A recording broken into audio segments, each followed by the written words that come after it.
Welcome to the Neurogenic Integration Podcast, where we explore the incredible potential of neurogenic tremoring beyond the basics. I'm Alex Greene. And I am Sylvia Song-Shields. Together, we'll be diving into how this natural, innate process can be seen and applied across different professions, healing modalities, and in scientific research. Whether you're a practitioner, a coach, a therapist, a bodyworker, or a researcher, this podcast is for you. Join us as we uncover the science, share experiences, and explore how neurogenic integration is revolutionizing the way we approach stress, trauma, and well-being. So take a breath, get comfortable, and let's dive in.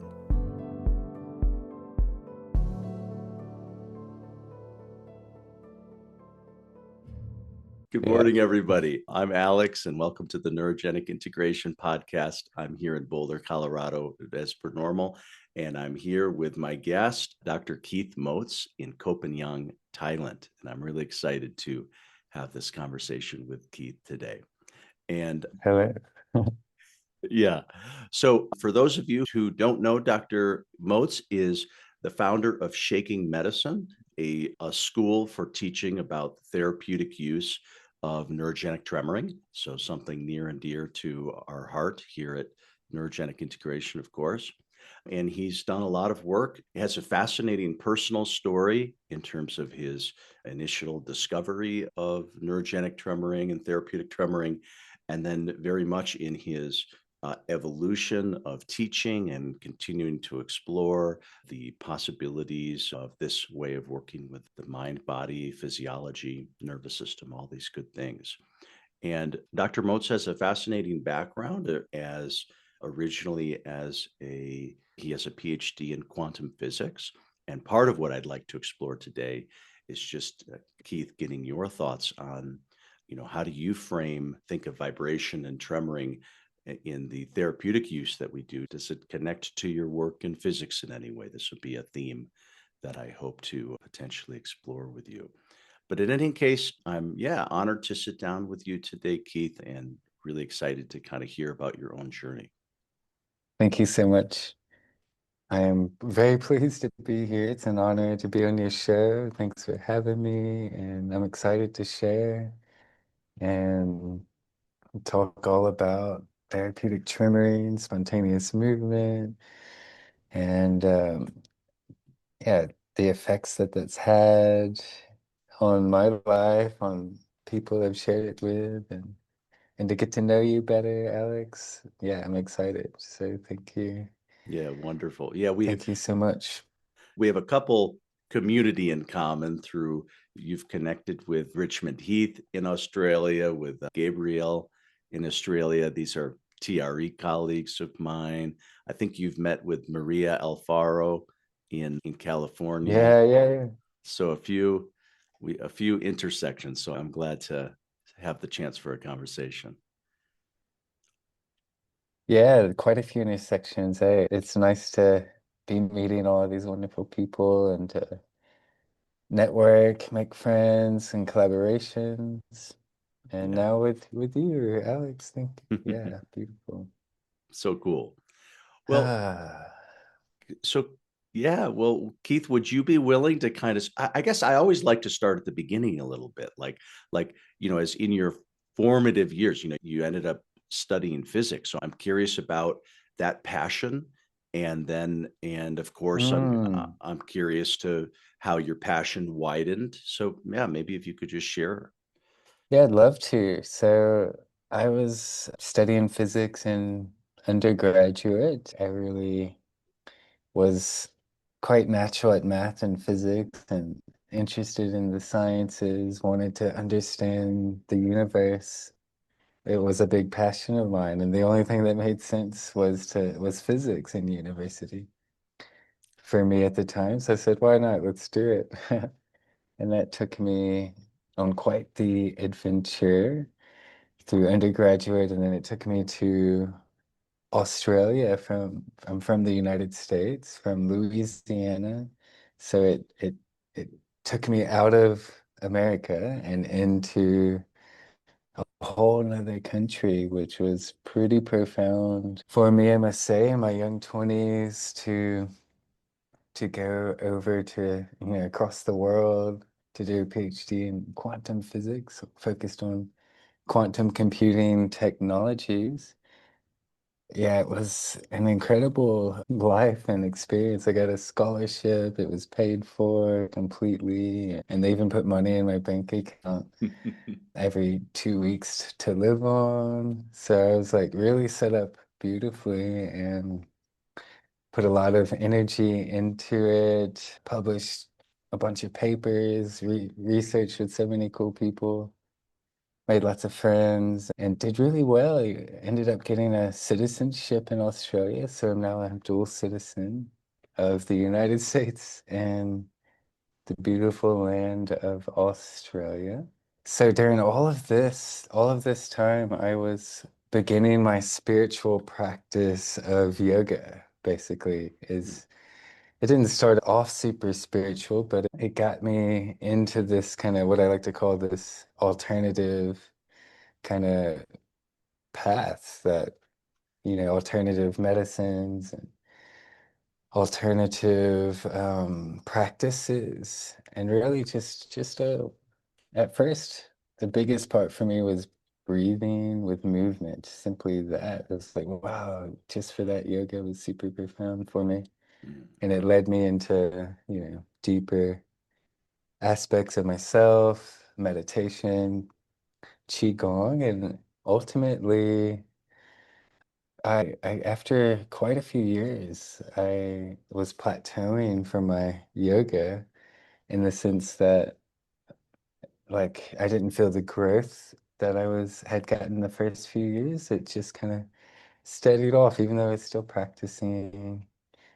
Um, and I realized later that, and this is part of what inspired me to do shaking medicine or to start this modality of shaking medicine, was I figured out how that essentially trauma, things, this kind of energy was holding me back. And that's why I was plateauing in my yoga practice, which I really feel doesn't tend to, especially in the westernized version, get into the deeper layers of the emotional body, the subconscious, the trauma. Like it does a little bit, but Yeah. it's not really the focus of, going to do yoga classes. So that's a bit about that journey, studying quantum physics, quantum computing technologies.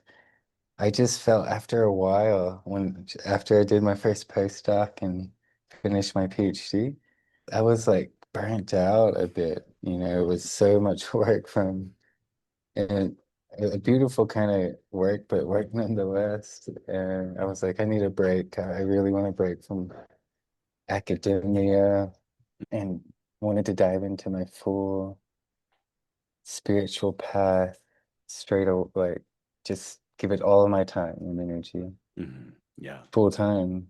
Yeah. And here I am, like 8, 9 years later, still on that path and writing it beautifully. It's serving me well. I'm getting lots of beautiful support as well. The universe seems to encourage me to want to do this. So, yeah. I love that. At some point, in your diminishing returns, plateaued yoga practice, somehow you kind of woke up to shaking, vibration, spontaneous movement. And, personally, can you share a little bit about that, how you happened upon it, how it found you? Yeah, I'd love to. So I was in the last couple months or so of finishing my PhD. Maybe it was like 3 or 4 months away, something like that. And I had a plant medicine experience that was really profound. It actually, in a big way, seeded a lot of what this is, and it seeded, I should say, my initial like openings into this realm, this spontaneous autogenic movement, the pandiculation, the tremoring. I didn't have words for it at first. It was just an experience where, like, my only reference at the time were exorcism movies I'd seen. I was like, I was going through this experience, which was my first time on DMT in a very extended form that was like 8 hours. It was like an 8 hour experience with a bit of magic mushrooms involved. Mm-hmm. And those really made it last a long time. Oh, yeah, a lot of people don't know this, but mushrooms have actually DMT in them, but we don't normally feel that aspect because we don't have the MAO inhibitor for our receptors in our brain to actually absorb them. But when you have that inhibitor, then all of a sudden you do feel it. And basically, it was unexpected how deep this journey was, really. My friends I was doing it with, one of them, he just thought, oh, it makes it a little bit stronger. But no, it was like 100 times stronger, and it was a whole another octave of experience. So it was, long story short, my it turned this thing, maybe let's call it the ego, this part of me that was like this control mechanism, the thinking mind, the ego, it just like put it all to sleep. It said, okay, hey, we're turning it off and nothing's going to remain but your primal instinctive mind. But it blessed me with the capacity to witness and feel everything that was happening. So it wasn't like I was gone. I was like witness to everything. My body just went on this journey of unraveling, of moving in ways I've never moved before, squeezing and kind of twisting and shaking, Mm-hmm. sounding. So sounds are coming out, vibrations, like resonances in my whole being, my whole body. Mm-hmm. And then in the midst of all of it, I felt this trauma energy from when I was a little boy, just leaving, like a few waves of it. So lots of purging. In the midst of it, it was like, wow, like I'm having some kind of exorcism. But it felt amazing. Like it didn't feel like it was intense. Like that was a very intense experience. But overall, it felt just so good, so liberating. It was like a rebirth, I would say. That's how I felt the next day, just like a new being. Mm-hmm. And this experience really, for me, sits at the seed of what inspired me to like go down this kind of path, to branch from the yoga into more somatics and to start teaching this trimming, which was at first very much like, okay, how do we combine it with yoga shapes that I already teach and know so well, simple yoga shapes, and get it moving through the body, all parts of the body. Yeah, which by the way, we explore without the medicines, like typically, like it's a modality that doesn't need that. And Mm-hmm. so, it can certainly, in the right circumstances, significantly complement the Yeah, no, anyone who's into that I hope we can. or Yeah, wants to do it training. I hope we can talk a little bit about that because yeah. So first of all, yeah, thanks for sharing that powerful story.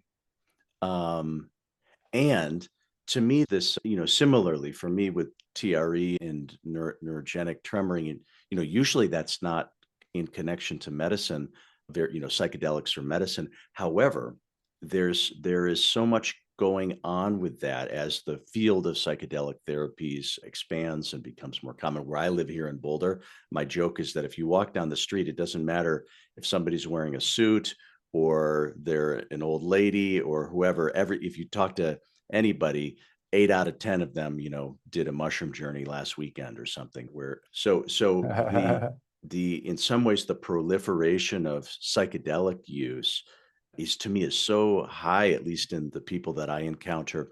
And in my view, a lot of people find their way to tremoring arising out of psychedelics. So I'm hoping that if we can include that as one of our, I'd like to sort of compare notes today a little bit on that topic, if it's fair I'd love game. to. Cool. Yeah, let's Okay, dive so in. all right, so but I've got a curiosity because so just you know what I for me too, the one thing I just want to share in common is when I first had a spontaneous tremoring experience, I think I told you when we met a few weeks ago, it wasn't with a plant medicine, but I was going through a Rolfing structural integration body work. And it was, which was kind of intense for me already. I was young, 21, something like that. And during that experience, my body just flipped into this big discharge. And in some ways, similar to, as you described your experience, where suddenly just something took over at a primal level. There was sound, there was movement, there was heat, there were, the sort of, as I love your language, the sort of the waves of trauma energy, so for lack of a more precise term, that my experience was like that too. And I also had 0 points of reference other than this is some wild exorcism that found its way to me. And so later on, it was when I found, TRE was the first thing I found where, hey, somebody has a little bit of an explanation about some of these processes, and which gave me a foot in the door to study. I knew that other people knew some things about spontaneous tremoring, which was helpful for me to kind of find that there were other people thinking. So, what I'm curious for you is after you had this super profound personal experience and then the clear idea that this was a seed that you were going to follow, I'm curious, like, how did like, you've got a physics background, or did you study this? Did you research? What did you sort of do after you had this original experience that you then pursued? So the first weeks, maybe months, it was sitting in my nervous system, affecting my life a little bit, of just like integrating this very deep experience. Yeah, so I'd say the first little while was like, okay, let me feel into this new life, this rebirth kind of thing, this like, what was that? Yeah. Yeah, and then I met this guy at a festival, and he was getting into this kind of spontaneous movement, and we hit it off really well, and we started a practice together, and we explored it and we developed it, and then after some time we had a falling apart. Unfortunately, I just felt like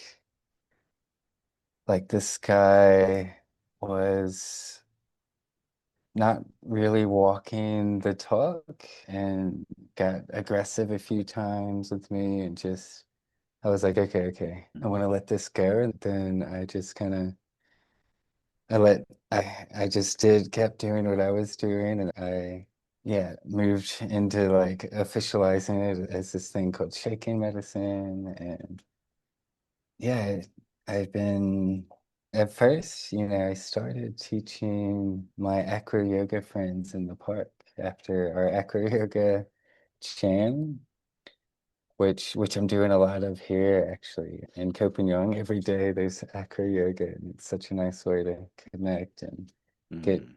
and play with people. So I'm really enjoying that way of playing. So yeah, I was teaching them, and it worked. Like, it was not working as well as it does now, but I was getting results and refining and experimenting. Started teaching it at yoga studios, at festivals, um, and of course kept embodying it within myself quite deeply, Mm. exploring it, just kind of like evolved. Eventually, people expressed that, hey, like I want to do I want to share this as well. So then, like, okay, it evolved into teacher trainings and other courses.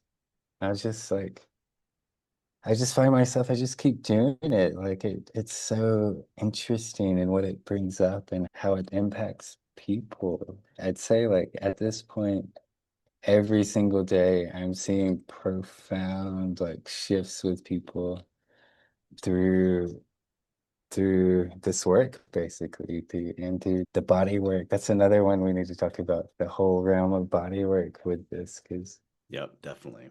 yeah, and I'm just having these really beautiful sessions with people where we get very into the deep somatic layers where they're often like trembling to release and let go. Mm, So it just keeps getting more and more interesting, to be honest. So I keep cool. following the threads and keep going. But when you teach, I mean, I haven't gone through your course, but my sense is that you teach from a pretty experiential place that, it's no sense talking about this too much until we can kind of wake it up inside each of us. But for people you're taking through, you're introducing it to, I'm curious, like, how much do you talk about biological aspects of it? How much do you talk about sort of the psycho-spiritual components of it? How do you contextualize this for your students and Mm, audience? I love that question. Well, one, I tune in with who I'm speaking to, like, and what their place, what their like, where they're at. Are they like a mainstream corporate worker, or are they like a yogi? So, you know, I try to be relational actually, and like, get to know people. And, there's many lenses we can look at this. And so what I like teach the teacher training per se, like we go deep into probably like 4 or 5 different lenses, from the scientific lens to the yogic, the Qigong, even indigenous and shamanic sort of lens. So, and there's definitely more, but yeah, after a while, like, a few lenses is plenty to look at for a training. Yeah. And I find that they all complement each other Yeah. a lot. They're, you know, saying the same things for the same human bodies experience, but in different ways. Often that's how I see what's happening. I love that. Um, Without repeating your entire teacher training, which we don't have time for, but like, with the indigenous or the shamanic or even the qigong lens, like I love those lenses, outside of the, sort of Western neurobiological lens. Could you share just, like, I don't know, one or two or three things that, like from those lenses, the shamanic, the indigenous, or qigong, that feel resonant for you, that yeah. feel important? Yeah. Yeah, so let's go with uh well, first of all, like this comes from nature. It evolved. So that's the oldest like place I see that this is found. It's evolved as a mechanism over a very long time in the nervous system of animals to bring us into self-regulation. Yeah, to bring us into homeostasis. And so more than anything, that's really the basis of this is this, and that's the scientific lens, we could say. Yeah. And then kind of the next level up are in the progression of the timeline of human history would be, say, like indigenous cultures, shamanistic culture, maybe you could even say biblical. This is important because these cultures are often very connected with nature and their body, and as a natural mechanism, they're often just tuned into it, and their cultures are supporting it from birth. And The most notable is from the work of Dr. Bradford Toomey, who's one of my biggest inspirations for this modality, especially early on. And he went and lived with the Indigenous Kalahari Bushmen, and they have this whole culture of shaking shamanism, where basically they become stronger shamans by how much embodied they are with this shape. Mm. And they have different levels where when they're first learning, they're getting the shape. It's like it's sporadic, it's moving and it's healing them. And then they talk about reaching a point where the energy of the shape centers into, let's say, let's start bringing in the Qigong ones, centers in the Dantian at the pit of the belly, Mm. this major energy, important energy center of Qigong practice. Mm. Basically, the Bushman's pump, I see the centers there, that the shake at the pit of the belly. Mm. It centers, it pumps, and kind of continuing on the Qigong lens, what I see is it goes into that nerve plexus there at the pit of the belly, into the spine. So the energy of the shake goes into the spine, up and down the spinal cord into the brain, and starts nourishing us from deeply from the inside out. And this is when, in the Indigenous, in the Kalahari Bushman culture, they start to become a shaker that can support others with the shake, which I think is really beautiful. And then as they keep progressing, they talk about dancing with the spirits, and starts getting really spiritual and like um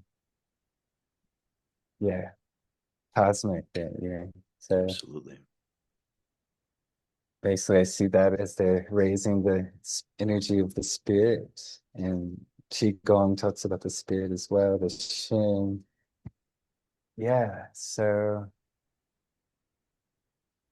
I think Qigong is one of the best kind of embodiment energy science for working with the energy that the shape and starts to cultivate within yourself. And because Qigong is kind of the art of grounding and working with this subtle Qi bottle, Mm.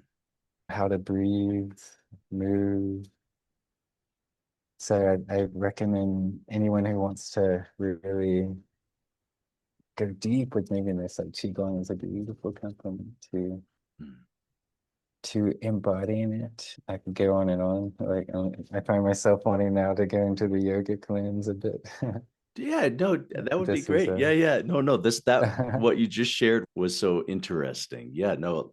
Yeah, please bring oh. in the yoga cleanse. Well, there's a common thing in yoga. They talk about Kundalini, right? And this is a sort of you could say mystical energy, maybe, that the yogis talk about awakens at the root of the spine, and it's, some people call it Shakti, that divine kind of feminine energy that once it starts moving, it goes up the spine and travels through really the nervous system, the energy channels. Right. And I see shaking medicine as a very potent way to wake this up, because it's our natural state, really. Once we get the blockages out of the way, this primal life force starts to awaken.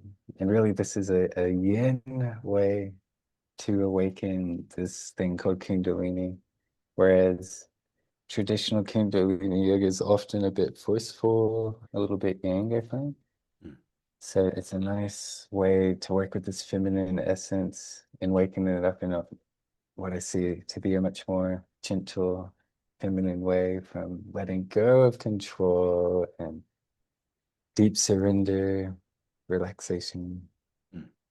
um, and to stop controlling everything, essentially, to relax, like yeah, to get out of this. It's an illusion anyway to even think we're in control in the first place. So we might as well just let it go.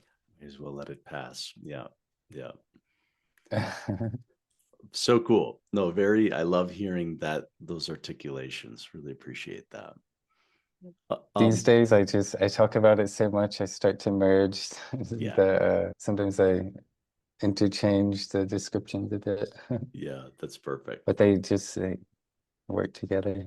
Yeah. So, okay, so then that Ah, brings me to another curiosity, because in, this general field of alternative medicine, healing, things like that, something that's common is that people will invoke the field of quantum physics by way of analogy.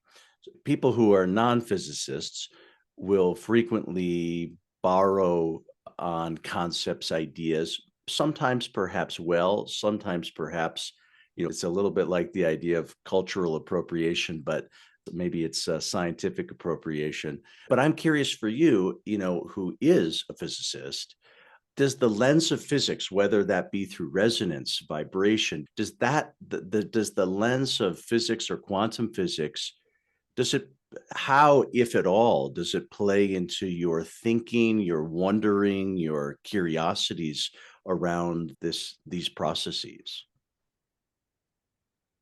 yeah, I think more than anything, it's affected the way I think about the world, about the universe, solving complex math and quantum physics puzzles and problems that get into all sorts of counterintuitive concepts like quantum entanglement and superposition, and working in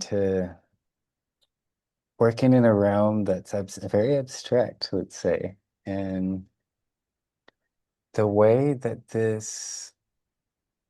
it's kind of coming to me now, actually, the way that this really has affected the way that shaking medicine has evolved, or let's say my personal embodiment practice, how I work with this kind of energy, I see it as helpful in the sense that when we embody therapeutic tremoring, I really embody the deep capacity that we have within ourselves.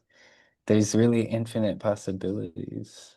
So, in a way is an abstract concept itself, this idea of infinity.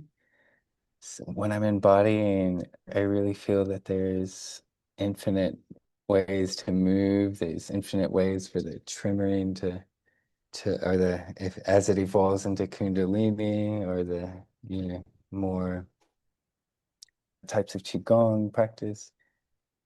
It it's helpful to have this kind of, I guess, mindset of superposition, of like, oh, this and this, and then bringing that into a spiritual, connecting spiritually. We might get into concepts like duality, really, that in life. Paradox is a big one for me that comes up. Often paradoxes show up in life, and usually there's a lot of gold to go look at the paradox, because Mhm. there might be one part of us that's like, yeah, let's do that. Another part that's like, no, don't do that. So then there's this kind of superposition of realities where Mhm. something's not aligned or integrated, and we're battling with ourselves.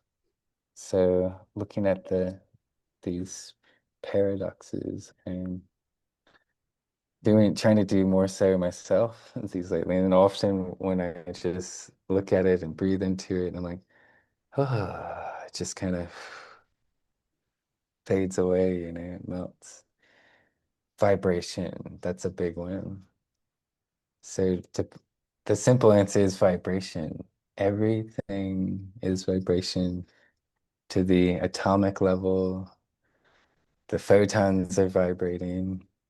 Everything we're made of is pulsing, essentially shaking, we could say. Right. Everything is shaking. Mhm. And so too can our bodies shake on this macroscopic way. And perhaps, as you get super sensitive to it, it starts to feel more microscopic or quantum. Mhm. deep on the inside and in the consciousness, because this work affects the subconscious mind, the nervous system. Yeah, yeah. Yeah. So cool to hear those reflections. Something I Does that think kind of make sense?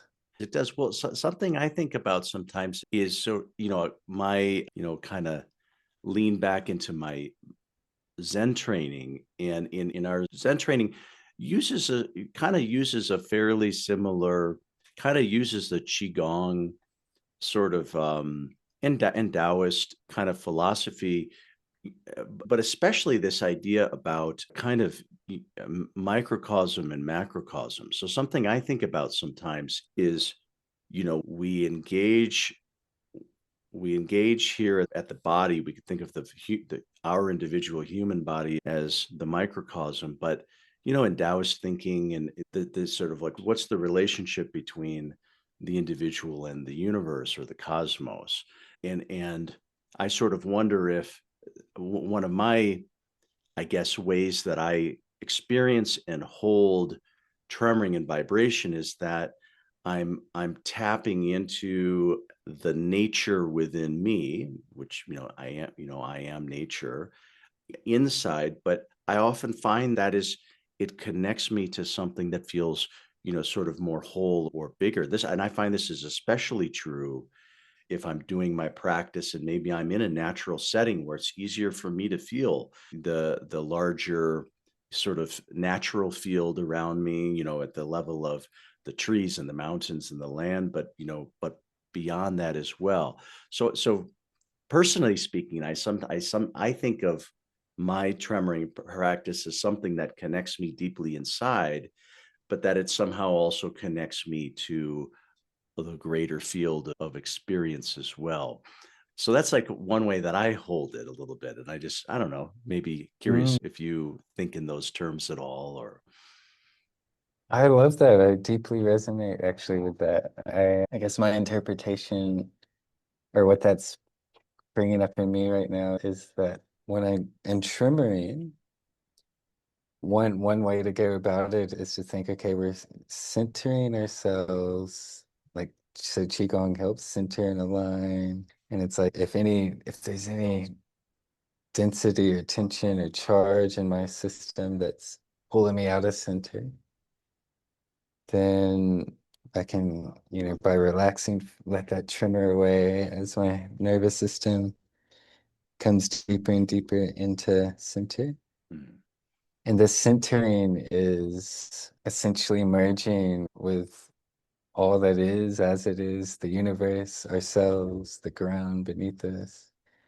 And that merging is it's like allowing our vibration to become like communicate, maybe that's a good word, with the environment around us and be transparent. Yeah, so this kind of merging or dissolving is one way to look at it. Ideally, the mind is at rest. mm, There's not thinking, it's just this stillness, this a meditative state essentially, which this often gets people into spontaneous states of meditation because after a bunch of release, it's like often like the deep stillness. The Kalahari Bushmen talk a lot about this. The process has lots of waves and cycles where we'll go into like ecstatic like releases to deep like states of stillness. mm, Um, Everything in between to expressing emotions, mm. crying, screaming, pendiculating, all kinds of beautiful things, which moves that trauma energy, the anxiety, it moves the trapped emotions, which I'm seeing more and more. It just feels like these things are really the underlying cause of so many of our problems. It's not the it's well, I don't want to say it's not anything particularly, but it's often this like stuck emotional energy that needs to be like Mhm. let go of to Yeah. calm the nervous system. Felt and moved, expressed, acknowledged. Yeah. Mm. Mm. Hmm. Ah, Well, let's talk about the psychedelic connection a little bit, if you're yeah, yeah, game yeah. for it. And I'll just maybe What are your I'll thoughts? yeah, well, yeah, I mean, what I'll share is context first, which is so sort of maybe two pieces of context. So one is it's pretty, in the, let's see, 12 years that I've, sort of offered tremoring and TRE as sort of as one of the tools, in addition to body work and somatic experiencing and things. I would say um, quite a few people, people they hear about tremoring or TRE various ways. Sometimes they hear about it because it's through the connection of trauma. Sometimes they hear about it. It's good for anxiety reduction. Sometimes they hear about it for it's improved their friend's sleep, whatever it is. But I would say a pretty common thing is that somebody has done, maybe it's been their first, or just they've done a psychedelic journey. Maybe that was psilocybin, maybe that was MDMA, I guess not technically a psychedelic, but a gin or whatever, but some medicine work where part of their experience was spontaneous tremoring. And sometimes the clients that I've held, sometimes that tremoring that's woken up via their psychedelic could be ayahuasca, could be whatever. In my experience, it's been with many medicines. And now tremoring is happening in their body. They may also be tapping into other kinds of emotional work, discharge, trauma layers sometimes, or sometimes it's only physical. But it's as though it's woken up a tremoring somatic process. And now they're wanting to integrate it and work with it not only during medicine work. So I've supported a lot of people coming where psychedelic or medicine work is what stimulated it. Now it's alive in their system. And so now, naturally speaking, they're looking for, what do I do with this, et cetera, et cetera. So that's kind of one thing. And so I was curious about your thoughts there. But then I'll just say my other piece now, which is then the opposite. People who already are tremorers, and now they want to see, is they're getting interested in medicine work, and because they're already a tremorer, naturally speaking, it shows up during their journeys, again, ayahuasca, MDMA, whatever it is. And many of them are saying, this is wonderful, I'm so glad I know how to let this my body express. I'm so glad I have this practice, because now I go into my medicine work, I know exactly what to do. I can follow that. And sometimes it opens up new areas of my tremoring, brings me to new that wasn't happening when I wasn't doing my medicine work. So it's as though the medicine work is sometimes amplifying people who already have a shaking medicine or tremoring type of a practice. So I've kind of seen it in both of these directions. And in my view, there's a really important linkage. And so yeah, what are you seeing and hearing, and what are you thinking about this intersection? Yeah. Yeah, well, I've had quite similar experiences as you, first of all, in both those regards that people often find it for the first time on a journey, like I did. And so that's very much that's not uncommon, let's say. In this regard, there's a couple things that I see that people either like me, they were able to intuitively allow it and trust that it was a good thing, or they get scared of it and they contract and it actually takes away from the experience because they don't know what it is. So particularly for those people that, get frightened of it, which is the cultural conditioning of our society for a long time around this trauma. So it's understandable that anyone feels afraid or scared of what's happening. So I see plant medicine and shaking medicine or any therapeutic tremoring practice or any really autogenic movement or somatic modality this sort of realm of practices, let's say, is very complementary to the plant medicine experience because they're about, like shaking medicine, for example, is about letting go of control, which is what really the medicines do. I'd say that's their primary role. It's like in particularly psychedelics, let's say. That's my main experience. I'm not so experienced with the other ones you mentioned, but I'd say these really get people to, in their minds, to start to, for the ego. It's like a medicine for the ego is a good way to look at it. It shows us what's alive, what's present, what needs to be shifted. It can be inspiring to inspire us with creativity. It's just so much. It gets this control mechanism to just surrender and move into presence and feeling. So shaking medicine, I tell people this regularly. I feel like it's one of the best possible ways to prepare for a psychedelic journey if you are planning to do it. Because just as you said, so often when people are embodied in this, especially if they know about it before, they can soften into it during the journey.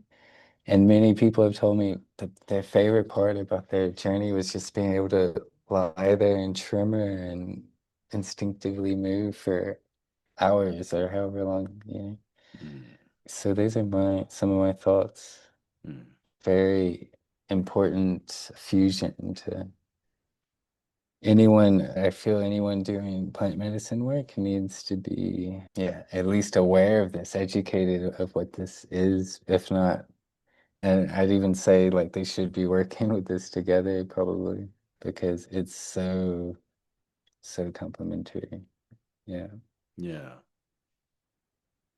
I'm thinking of one client in particular who is kind of doing some long-term trauma work, complex trauma stuff from childhood, working from many different angles, doing EMDR therapy, doing a regular tremor person, somatic experiencing work, and but also psychedelic work has been a major component of his ongoing healing process. And most recently,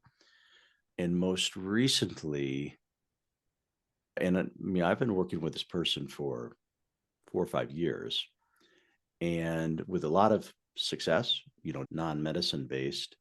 And recently, in some of his personal MDMA work, he was able to both at the conscious level, at the mind level, but also at the body. It was interestingly, it was the body that led him to this.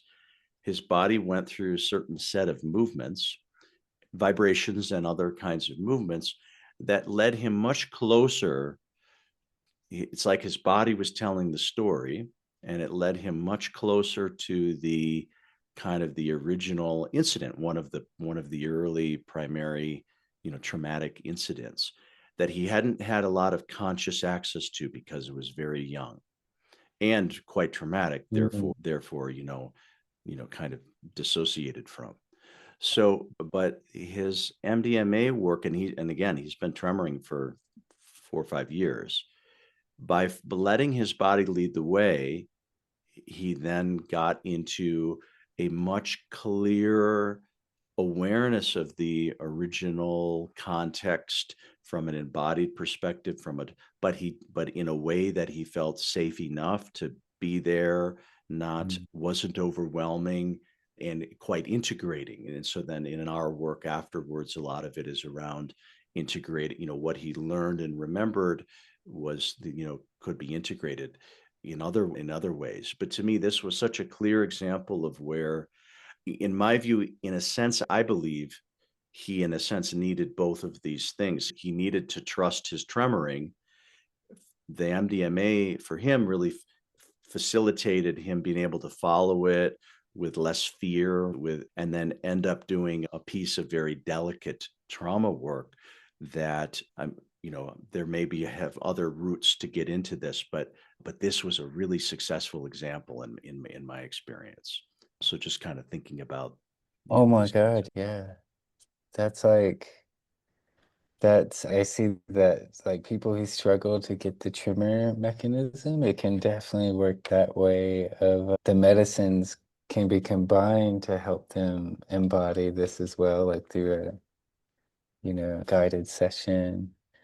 And actually just the other day I worked with someone, I guess I'm blessed to be in a place where these things are legal. And he had a little bit of, we did a session, a bodywork session, a Zentai Shiatsu shaking medicine trauma release sort of session. And he had his first journey of mushrooms, his Mm, first ever experience, a little bit, not a lot, but mm, and a lot of the session, what ended up being him tremoring just through presence, touching points and breathing. And it was just going deep into release. And he'd never accessed that before. It wasn't through words, it was through intention and presence and touch and energy mm. and a little bit of magic mushrooms to help him let go. Yeah. And he let go in a big way and cried and just had an Mm, amazing release. Yeah. mm, mm. Ah, Yeah. Yeah. It'll be very interesting to follow this. Well, that's a good you're giving us a good transition because I thought it would be fun to talk about body work too. And so you did that was yeah, I love what you just shared. I it love what you just shared because there was shaking medicine, there was medicine, a plant medicine, mushrooms in this case, and touch work, body work, facilitation. was. But and that's a big passion of mine, because my original therapeutic work is as a hands-on body worker, doing structural integration, body work, and then other things, myofascial release, energy type touch, zero balancing, things like that. And so when I first found TRE, tremoring, it's because I would so frequently see my clients, and like had happened to me, when I told you in my original story that not every session, not every time, but sometimes I'd be working with people and I'd see a little bit of vibration or sometimes a lot of vibration and discharge. And so it, as a bodywork therapist, it always seemed important to me that, geez, if you're going to be touching people, it would, you should know what this vibration is, not only know what it is, you may want to know how to facilitate it. What do you do when that arises? How do you support it?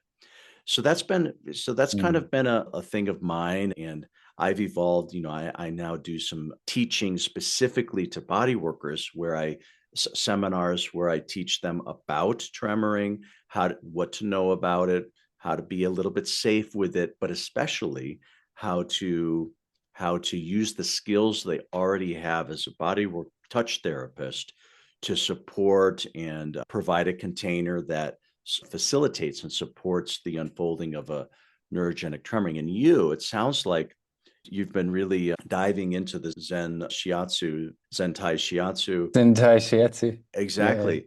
And yeah, I would love to hear your thoughts and compare notes around what's different, or what are the benefits of having two people touch involved and with people's tremoring or autogenic movement. I'd love to hear what you're discovering with that. Mm. Oh man, so much. I'm discovering such a rich tapestry of possibilities.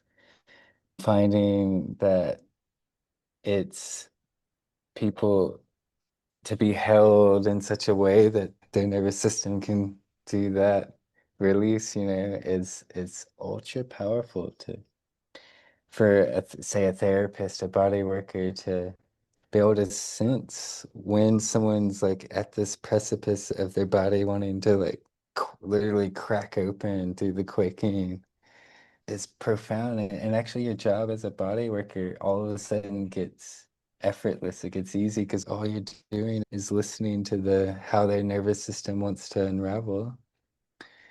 And we can do that from our center. So like this effortless action of Wu Wei of doing it. So listening to this, being able to find this is really, really potent.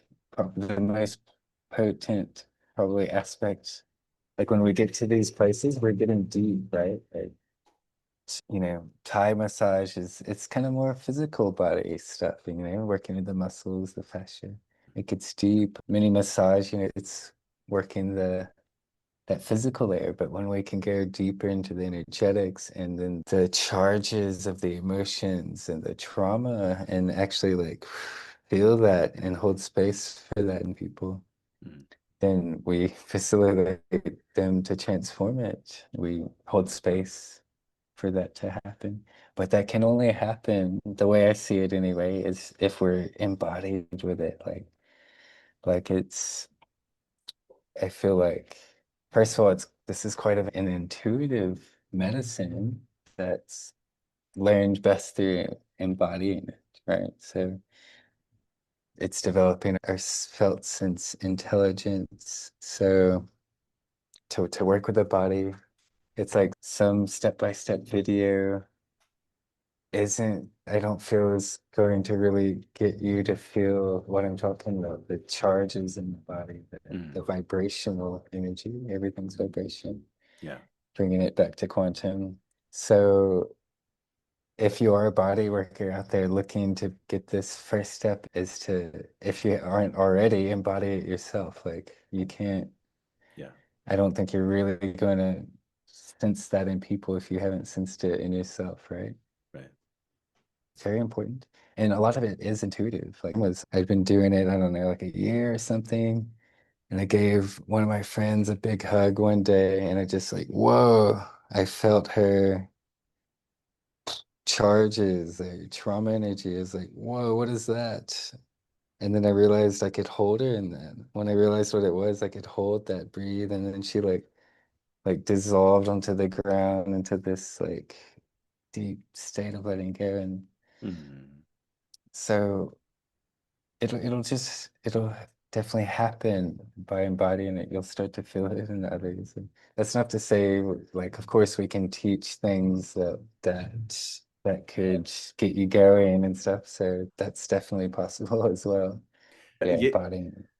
Well, yeah, no, I love that. I mean, I love a few things. I liked your comment, when you can sense when somebody's at the precipice of something starting to move or flow. And I agree. I mean, to me, what was so exciting to me in my early couple of years when I first got into bodywork passionately, 15, 18 years ago, something like that.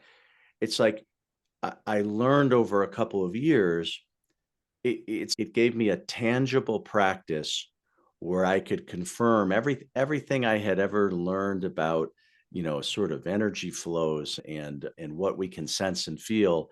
It's like it gave me a very practical setting where you spend enough time hands-on with bodies where you're in an attuned state to yourself, to the person that you're with. If you're staying open and listening, I think anybody will discover, wow, there is so much that we can sense and feel in terms of the interaction between this person's energy body, for lack of a better term, or their nervous system, and your own breath, your own presence, and the dynamic exchange between this organism and this organism coming together.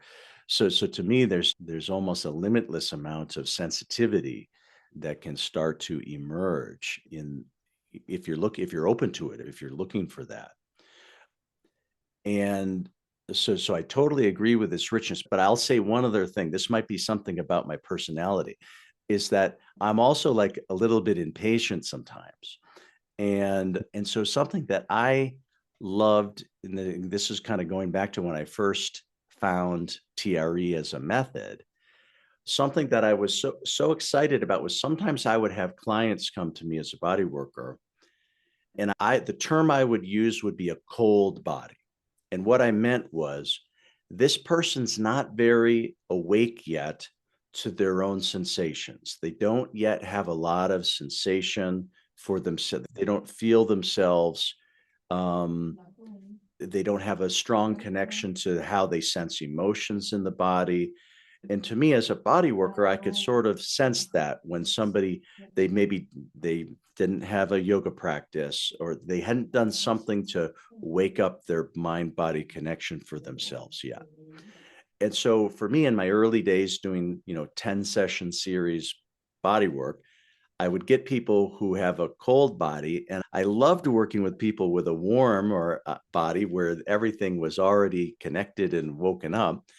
But it was a challenge working with cold bodies. So something that I started to lean into was that if I showed them just the basics of, using the TRE format, just a butterfly position, if I could show them how to stimulate a vibration and a neurogenic tremor, one that might open up, that would give our sessions more life, because they're now, so even though it's sort of in a sense an artificially inducing it, not waiting for it to emerge organically, but using the TRE process to get it going, it's like that could make things, accelerate things a little bit. And then I would tell them, please start to do this on your own a couple times a week, play with this a little bit.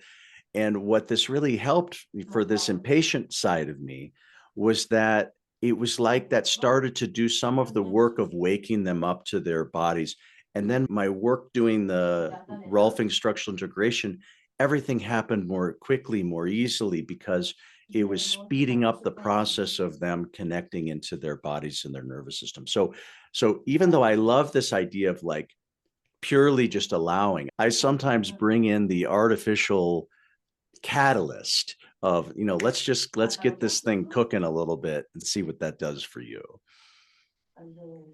I think, yeah, that's beautiful. I like when I go into the therapeutic tremoring part of my class or any autogenic movement, I see it, there's different phases of exploring, we can have fun, we get creative, and I see this kickstarting it, as you say. It's like having a strategy or a way of starting to feel what the sensations in the body are that say, hey, something wants to shake here. Mm.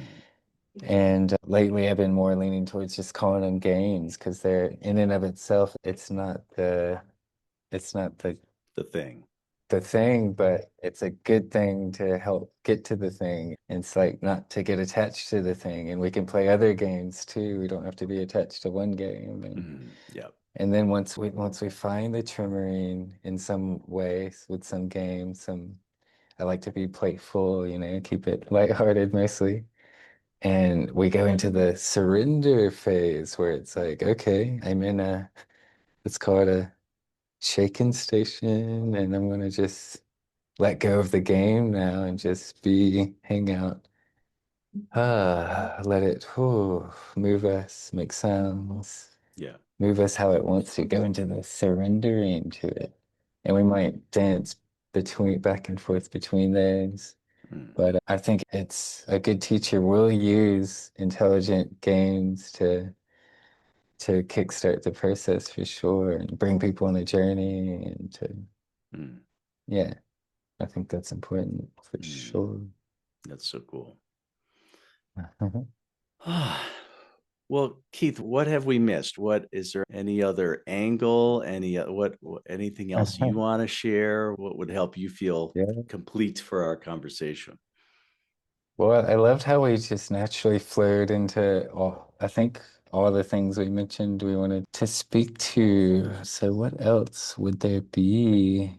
Well, I'd like to share that this is a powerful way to bring us into, I like to call it animalistic homeostasis, where the whole point of the mechanism is that it's the way animals in nature, and we are animals, according to science. Mm. We are animals that can vibrate our way back to balance and harmony, or homeostasis. And yeah, this is a powerful way to do it. And what's unique about this kind of work is it's fundamentally about letting go of control and allowing and surrendering to something within us. And this is unlike a lot of stuff out there. Not nothing, but a lot of stuff out there where we're controlling in some way. Even our yoga practice, let's say, that's always a good example. We're controlling the mind, the body, the breath, which has its place. It's important. It just needs to be balanced. Like everything in life, it's really about striking the right balance, I feel. So balance with letting go of control. It's a trust that actually your nervous system is super intelligent, your instinctive mind, super intelligent. It knows from nature how to vibrate you back to peace and harmony and move a lot of the problems that are so common in our society, stemming from stress, anxiety, suppressed emotions, trauma, this sort of thing. And also, as the body clears, this stuff isn't just about letting go of all that ickiness. It's about cultivating our fullest human potential. It's about awakening that Kundalini. And when the path's clear and the energy comes to this state of balance and harmony, more energy to do the things we love happens. We access like more states of love is a good way to look at it. People here have been asking me, what am I doing? Because this stuff has infiltrated all aspects of my life. Like it doesn't matter what I'm doing, it shines through in some way or another, the deep somatic work. So this affects all of life, really. And anytime we're closer to homeostasis, life is just better. Yeah.